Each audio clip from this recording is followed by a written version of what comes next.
Gentlemen, thank you for being here today and giving me this opportunity to talk about the Safe Haven baby boxes. Thank you for the wonderful opportunity. We appreciate it. Thank you. It's good to be able to sit down with a couple of dedicated fire people and understand what it is about the Safe Haven program that has gotten you guys involved here at the station. And if you want to just tell me how that all started and some of the things that were important to you to get done, and I'll leave it up to you guys to kind of go ahead and tell your story. Sure. In 2018, Monica Kelsey met with the fire chief and I in his office to explain her program. That was like September. And I can quickly say that there was no question in our mind we were wanted to do this program for sure. We looked at each other and said, why would we not do this program? And there was no answer at all. It was a wonderful program. So that was September. In November, we began to put the paperwork together to purchase the box, get the funding and that together. And then our box went live, in a sense, on December 28, 2018. I'll connect a couple dots here. In that meeting, the initial meeting was Clay Township government. Their trustee at the time was Doug Callahan. And so Clay Township government was involved in this, and also people from St. Louis Seton Church, local church here in our community, and the Knights of Columbus. And so those three groups were represented in the meeting. From our perspective, they explained what the program was all about, and it aligns perfectly with why the fire service exists. And so at that moment in time, obviously we're the Carmel Clay Fire Department. We needed to make sure that the city of Carmel was also on board with the program. So my boss at the time was Mayor James Brainerd, and I called him, and I got about halfway through a few sentences and halfway through the story, and he said he was very familiar with the program and that he was on board, and it went exceptionally quick, and so that's how it came about. Sure. So the response in our community, you know, the one thing that society is not short on today is opinions. For or against, positive or negative, everyone's got an opinion. And so while we knew that this was a good program and that it was about promoting the safety, the two most vulnerable populations in our society are the very old and the very young. And the difference between the two, the very old can speak, they have a voice. The very young, these infants, they do not have a voice. The only voice they have is to cry. And they let you know that something's wrong. But outside of that, it's a process of elimination to try to figure it out. And so this program helps advocate for those children. It helps advocate for the process. And it's about making certain that their lives are taken care of. And so back to the question about how this was received in our community. We knew inherently that this aligned perfectly with why the fire service exists. We're in the people business. We take care of other human beings, and we are apolitical. We are not a political entity. We are public safety. That's who we are, and that's what we do. Having said all that, I'll go back to the world has lots of opinions out there, and so we were invited to a town hall meeting, and at the time, Councilwoman Sue Finkham, who is now serving as the Carmel mayor, she asked us to come and talk about the program.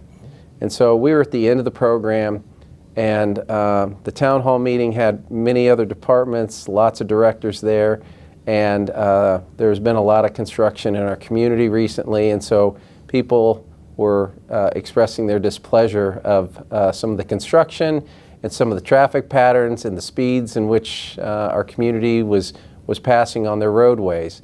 And so just prior to us going up and presenting on the baby box, I looked over at Chief Moriarty, and I wasn't sure how this was going to go over, because the mood in the room was not warm and fuzzy, and it wasn't terribly positive. So we get up and we explain the program, and our community did not like the program. They absolutely loved the program. And so through their love, the questions were, when are we going to get more? Yeah. Why do we only have one in our community? And so we went through talking about that. And from the moment that this program rolled out in our community has backed it 100%. The elected officials understand why this is so crucial. Our community members have been very supportive and outspoken in a very positive way about this program. And so we have had overwhelming community support on this. And so it's one of the reasons why we both love this community, just for the spirit. And at the end of the day, it's about doing the right thing. And this program is the right thing. And it advocates for these children. And so that's a little bit of the background and how we got where we are today. And So you mentioned obviously the officials in the city were all on board. mm-hmm. My question would be, were there any city or state regulations that you had to get changed or overcome in order to proceed with the program? Quite frankly, the heavy lifting to get the program up and running was really done by Monica Kelsey and by their nonprofit and their foundation. And so I believe that we were the 7th box. And so I'll let Chief Moriarty jump in here and talk about that a little bit and give you some background there. We were number 7. The installation took about, I want to say maybe 2 weeks. They delivered the box at, I believe, the end of November. They began the installation in the early part of December, and it went active December 28th of 2018. I'm sorry. And then we began to put the program together. As you can see behind me, my wife and I, my wife had the idea of putting the changing table there to make the process a lot easier to work. When the firefighters took the baby out of the box in the bassinet, placed it on the changing table, and then they hit the button on the wall. That's one of our other alarm systems. But Monica went on to put baby boxes. We were the 7th of, I believe, there's 21 in the state of Indiana.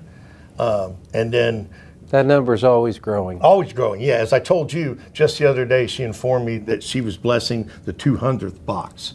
And I believe they're in at least 12, if not 14 states throughout the country right now. We hope one day we'll have one in every state, city, and town.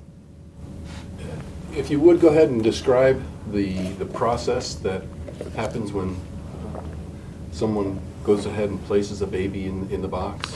So when the mother opens the door, a silent alarm goes to our dispatch center up in Hamilton County. It sends the signal to them. They immediately dispatch this station where the baby box is at. And also in the station, we have audible alarm system where a light goes off, it's a blue light, and then a sounding audible alarm goes off, and it lets that. We have one of those in the weight room, in the day room, or dining room, the bay area, and the dormitory. And that way, pretty much those are the most occupied rooms in the station. It'll let the firefighters know it's going off. And it's blue to separate it from the other alarms, fire alarms within the station. And so they'll receive those alarms when dispatch gets that alarm when the door is open. The mother or father who's ever placing the baby would not hear anything. They'd simply open the door, place the baby, and shut the door. Once they shut the door is locked. It will not open. So for example, people's asked several times, if the mother went around to the bay door and knocked on the door and wanted the baby back, they would not give the baby back. So people are aware of that. What they would do is inform the mother that the baby is now in their custody and they're going to treat and transport the baby to the hospital. But the mother, they'd make sure she was taken care of, give her first aid or anything she would need. They would let her know we will transport her to the hospital as well, and that she could go back to the courts if she wanted to try to get the baby back that way. She'd have like 30 to 45 days to do that. Another thing we have in the baby box is an orange bag. This came from Monica Kelsey's company, the Safe Haven Baby Box Program. And in that bag is all the instructions for the mom. When she opens the door to place the baby, she sees the bag that says, please take me. And that 3 of our 4 mothers took those bags. The bag has an explanation sheet in it that explains how to treat herself if she needs help, how to get help phone numbers to call, and then more additional information for financial help. It's a wonderful packet that explains to the mother what she can do to follow up. And it also explains the fact that she has 30 to 45 days to go, petition the courts to get the baby back as well. So you mentioned a petition of the courts. I know we talked briefly, John, you mentioned a bill that was passed. Could you explain that process of, so I know you mentioned that one of your babies, actually a mom, did go back through that process and reclaim the baby. Could you kind of go through that process and how that bill maybe affects what's going on now? Yeah, it's a great question, Ken. And I would simply say that before we talk about how it changed, we probably need to describe the process in the way that it worked prior to. Without that, I don't think that explaining the change with that bill will make total sense. And so you want to maybe kind of get into the process and describe the way it was, and then we'll talk about the changes that took place. Okay. So when the baby's placed, the firefighters will treat and transport the baby to the hospital. When we get to the hospital, we have a surrender form. With the first 3, all the forms were filled out. The babies were taken to the NICU in the hospital. Neonatal intensive care unit. Where a battery of tests is done because they have no history on the baby. Okay? And the doctors want to make sure everything is okay. Once that's done, the baby remained, for the first 3 babies we had, the baby remained roughly in the hospital for about a week. So myself and my wife would stay with the baby, so it had some sort of family. He or she had some sort of family, as well as the fire chief and Monica would come and visit as well. My wife and daughter would buy the baby clothes and everything at Kohl's and everything, so they'd have everything. And then we also, the fire department and my wife and I, provide car seats and everything. We bring all that to the hospital, diapers and wipes, for that family to take the baby home with. They'd have everything they need to start with.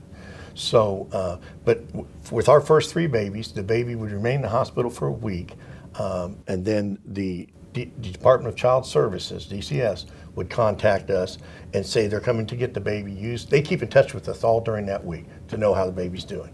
And then they would come at the end of the week and take the baby with the stuff we've given them. They would keep in contact with us, but they would then place the baby with a foster family for that 30 to 45 day period. In the meantime, Department of Child Services would look for an adoptive family at that time.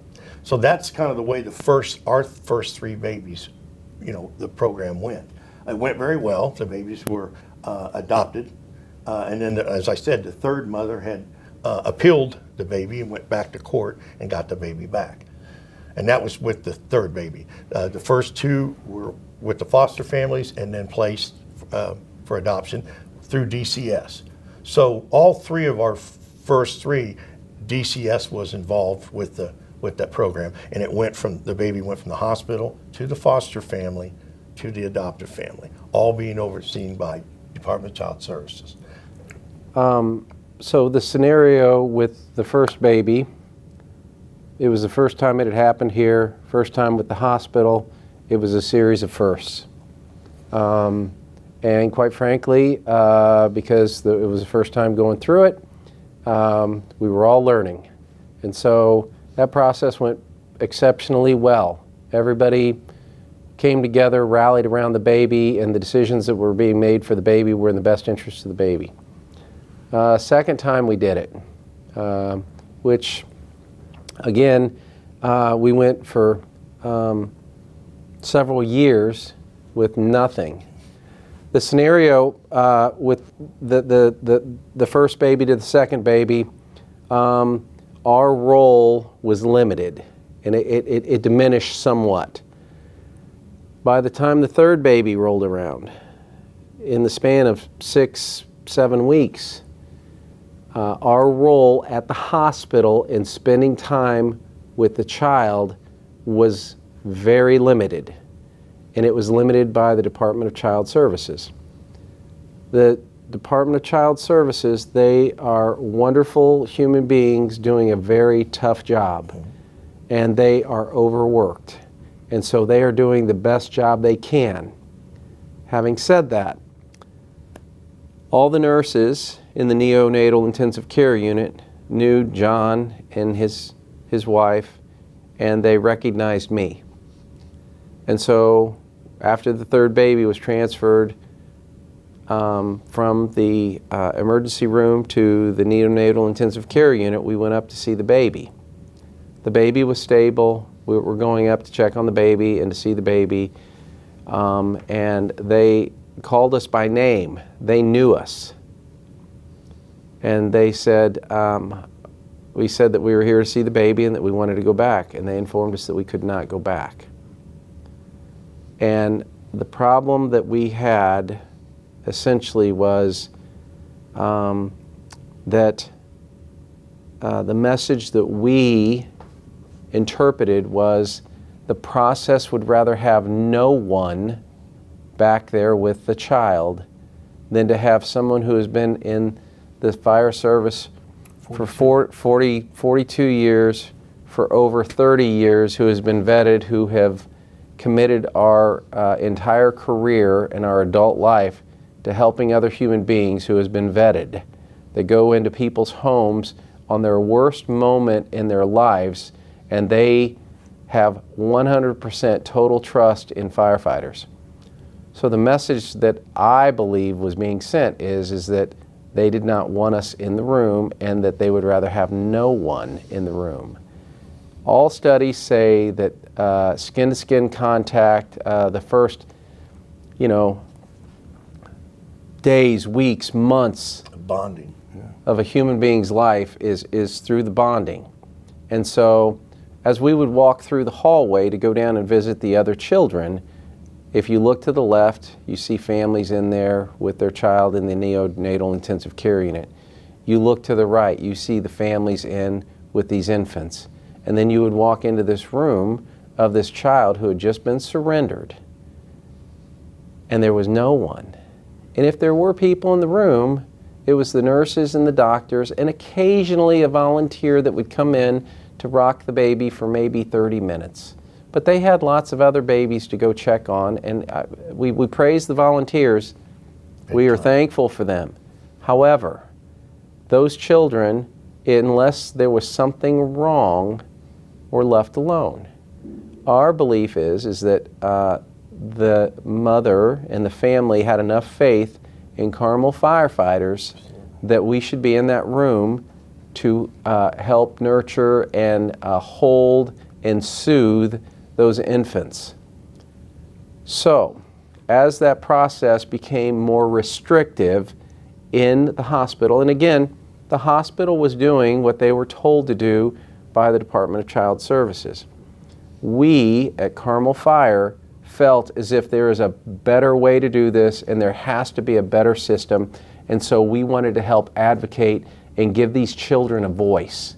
And so with the help of Safe Haven, Monica Kelsey, many of our state legislators, and Chief Moriarty and myself, we were on several conference calls, and we were successful in being able to tweak and modify the state regulations on that. When we went down to speak about it at the State House, as I got up to speak to begin with, they had placed a bill in front of me. They had given it a bill number, and it was Bill 345, which really tugged at my heart because I knew that was this very station where we had all three of our babies at that time. But basically what the Bill 345 did was remove the foster care part of it. Not that those people aren't wonderful in everything they do, but the idea was to eliminate that part of the program where then the baby would be in the hospital with us, and then it allows for the fire department of where that baby was placed in their box to pick an adoptive agency from the list that's been vetted by the state. And once they pick the adoptive agency and they contact the adoptive agency, that agency then would vet the people and they would choose a family for the baby. The baby would then, they'd be contacted, that adoptive family would be contacted as quickly as possible. And like with our fourth baby, the way it worked, and actually I'm proud to say that I believe our fourth baby was the first baby under the new bill. And so we went to the hospital just like we did, treated and transported the baby, got to the hospital, completed all the paperwork, went up to the NICU, the baby was placed in the NICU. The nurses, everyone knew the chief and I, my wife and Monica. We got with the nurses, we were making sure the baby was taken care of. Within 16 hours, the baby was placed with the adoptive family. That's what Bill 345 did. So we saw the way the process worked with the first baby, we saw how the process changed with the second baby, and then we saw how the process changed with the third baby. And from our perspective as an observer and somebody who was actually in the system, we felt and believed that the system could be better. Carmel Fire is one of 312 fire service agencies in the world that are internationally accredited. I'll say that again. We're one of 312 fire service agencies in the world that are an accredited fire agency. I bring that up because the accreditation process is about one thing, and it is about constantly improving. And so whether we do it on a fire call, whether we do it with a policy and procedure internally with our people, or whether we do it with the Safe Haven Baby Box, Carmel Fire is always looking for excellence, and we are always looking to improve our processes. And so this Safe Haven Baby Box program in Bill 345 is yet another example of the accreditation process in work here in central Indiana and in the Carmel Clay community. You mentioned that obviously when you put the box in, it was how many years before you had the first baby? About almost 3.5. So you've gone 3.5 years, the box is here, and you haven't had a drop off. The kitten story. I'm curious about the emotion, the response when suddenly the alarm goes off and you've got your first baby. Well, we can tell two. You want me to tell the first one, and then I'll do the you kids, tell the. if you want to tell. Yeah. The kids. So, so over the first almost 3 years that the box was in, it was over 2 years, and there's kids who were curious in the neighborhood, and Chief Moriarty and the firefighters here did a great job of helping educate the kids. Because when the door opens and they look inside, the alarm goes off. So the firefighters come and look, and so rather than it being a negative interaction, we wanted to make sure that it was a positive interaction, and so we educated the kids. Kids in the neighborhood understood it. It's not very often that there's an open door on the outside of the building, and so of course, and there's big signs, and so there's a lot of curiosity around it. So fast forward, the first time that we actually had a true surrender was not us saving an infant's life. That's not what it was. There were a litter of kittens that were put into the bassinet. And so our public information officers came and they said, this is a great thing. And I said, this is a life-saving device. This is not a newsworthy story. We need to downplay this. That is not the intent of the box. And they said, let us give you a different perspective here. And they did. And so I didn't know the whole story, right? Rarely in life do we have all the information. So once we got all the information together, this is what happened. Some kids in our community had been watching, and they noticed that there was a litter of kittens. And the people who lived in the home, in the community, the people had moved out of the house and they had left. And the kids noticed that this litter of kittens, that the mama cat did not return. And so they were very concerned about the litter of kittens. They gathered the kittens, they brought them to the bassinet, and they opened the baby box and they put the litter of kittens in there, and they also put a note in there, and it said, please find a home for the kittens. And so one of our taglines is that every baby gets a home. It's part of, it's a spin-off of a national fire program called Everyone Goes Home, and it talks about 16 life safety initiatives. And if you look out in our fire bays, that is written on the inside of the doors. And so as the firefighters get on the rigs and they're ready to go out, as the door goes up, that's the last thing they see. Everyone goes home. Well, we believe that every baby gets a home, and so that's what you see behind us here. So we partnered with the Hamilton County Humane Society, and every one of those kittens were adopted. And so we did a news story, and so yet again it helped raise awareness of the Safe Haven Baby Box program, and that's a good thing. And while we're here, I want to thank you and your group for helping raise awareness for this program, and just education is key, and people knowing that there is a safe, legal alternative. The more we explain that and the more we educate people about this program and the opportunities and the options that they have, this is a safe, legal, and it is anonymous. We prefer for people to come inside the firehouse and surrender the children if they're going to do it. I understand that looking somebody in the eye and handing over another human being is an incredibly difficult thing to do. And so if the person would rather remain anonymous, we're A-okay with that.